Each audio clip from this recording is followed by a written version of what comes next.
وزیر اعظم عمران خان نے ترک صدر کا پرجوش استقبال کیا۔ ارکان پارلیمنٹ نے کھڑے ہو کر معزز مہمان کا استقبال کیا اور ڈیگز بجائی۔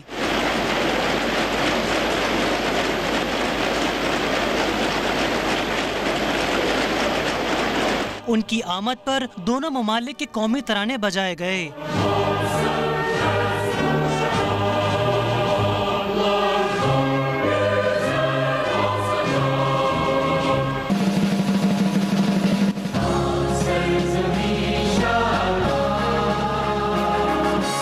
اسپیکر قومی اسمبلی اسد کیسر نے ترک صدر رجب طیب اردوان کو خوش آمدید کہا اور اپنے استقبالیہ خطاب میں مقبوضہ کشمیر میں بھارتی مظالم پر آواز اٹھانے پر ترک صدر کو خراج تحسین پیش کیا۔ 22 کروڑ عیور اور پرعزم اہل پاکستان کا یہ منتخب اور نمائندہ ایوان آپ کو دل کی گہرائیوں سے خوش آمدید کہتا ہے۔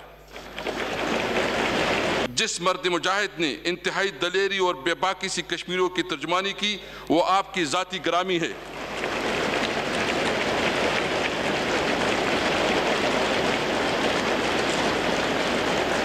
جناب صدر، اس مسئلے پر آپ کی دو ٹوک موقف پر یہ ایوان اہل کشمیر اور اہل پاکستان آپ کو اور آپ کی قوم کو سلام پیش کرتے ہیں۔ معزز مہمان کا خطاب سننے کے لیے ایوان اراکین سے بھرا ہوا تھا۔